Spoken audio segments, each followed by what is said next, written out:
വാക്ക്. ഒരു വാക്യം വായിക്കട്ടെ. എഫേസ്യ ലേഖനം അതിൻ്റെ 5-ാം അധ്യായം 15-ാം വാക്യം.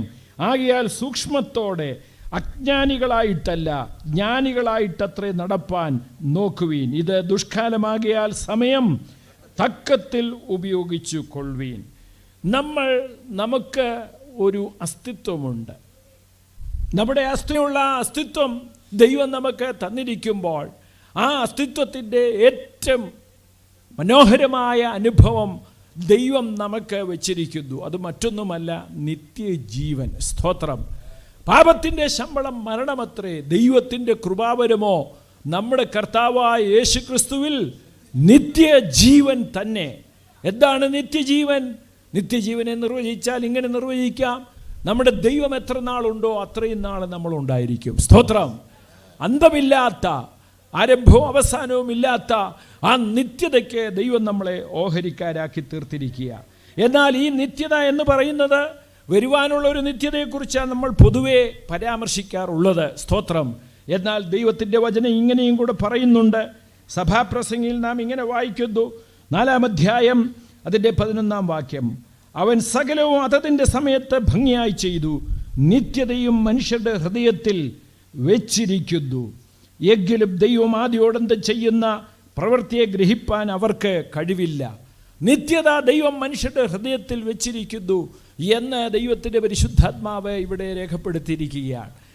നമ്മുടെ അസ്തിത്വത്തിന് അർത്ഥം വരുത്തുന്ന അതേ സ്പേസ്, മാറ്റർ, അവയ്ക്ക് അതീതമായി അതിനപ്പുറത്തായി ഈ സമയം എന്ന് പറയുന്ന ഘടകത്തെ ഒന്ന് പരാമർശിക്കുവാൻ ഞാൻ ആഗ്രഹിക്കുകയാണ്. ദൈവത്തിന് സ്തോത്രം.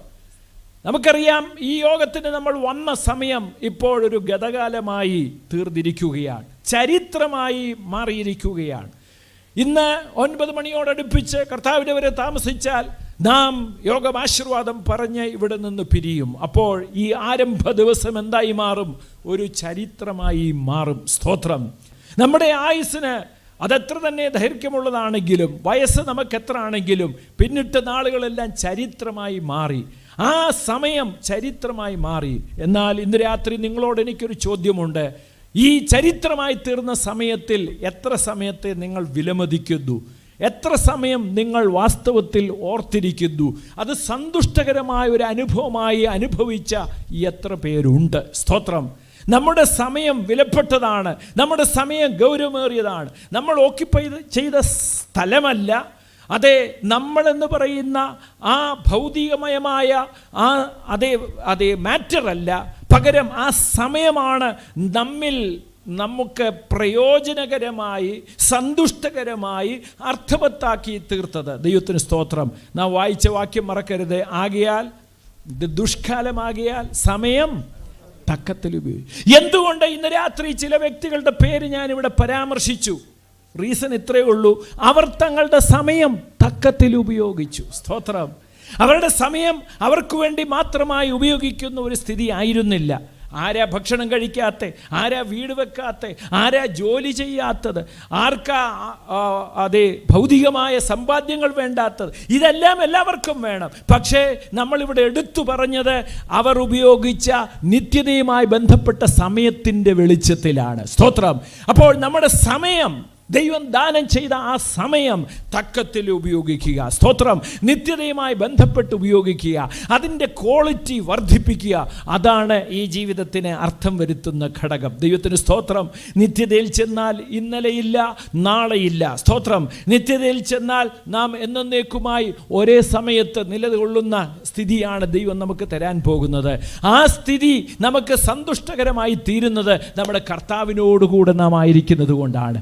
എന്നാൽ ആ സ്ഥലത്തെത്താതെ, ആ സമയം കൈവരിക്കുവാൻ കഴിയാതെ, ഭൂമിയിൽ വെച്ച് ദൈവവിചാരമില്ലാതെ, നിത്യതയോടൊരു ബന്ധവും പുലർത്താതെ, നിത്യതയെക്കുറിച്ച് ഓർക്കാതെ, ദൈവ ഹൃദയത്തിൽ വെച്ചിരിക്കുന്ന നിത്യതയെ അവഗണിച്ച് അതിനെക്കുറിച്ച് ചിന്തിക്കാതിരുന്ന മനുഷ്യർക്ക് കിട്ടുന്ന ആ സമയം, വരാൻ പോകുന്ന സമയം മുഴുവൻ എന്താണെന്നും തിരുവചനം പറയുന്നു.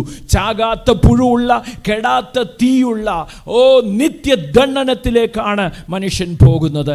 അതും ഒരു സമയമാണ്. പ്രിയ ദൈവമക്കളെ, നമുക്ക് വരുവാൻ പോകുന്ന സമയം ധന്യമാക്കി ദൈവം തീർത്തതിനാൽ ദൈവത്തെ സ്തുതിക്കാം. അത് കർത്താവിനോട് കൂടെ ആയിരിക്കാൻ ദൈവം ഇടവരുത്തുന്നതിനാൽ ദൈവത്തെ സ്തുതിക്കാം. ഞാൻ നിങ്ങൾക്ക് സ്ഥലമൊരുക്കുവാൻ പോകുന്നു. സ്ഥലമൊരുക്കിയാൽ ഞാൻ ഇരിക്കുന്ന ഇടത്ത് നിങ്ങളും ഇരിക്കേണ്ടതിന് പിന്നെയും വന്ന് നിങ്ങളെ എൻ്റെ അടുക്കൽ ചേർത്തുകൊള്ളുമെന്ന് കർത്താവ് പറഞ്ഞു. സ്തോത്രം. നമ്മൾ ആ കർത്താവിൻ്റെ സവിധേക്ക് പോകുവാൻ പോകുകയാണ്. ഹല്ലേലൂയ. ആകയാൽ നമ്മുടെ ആയുസ്സിൽ ദൈവസന്നിധിയിൽ ചിലവഴിക്കുന്ന സമയമേ ഉള്ളൂ അർത്ഥവത്തായത്, കഥയുള്ളത്, നിത്യതയുമായി ബന്ധമുള്ളത്.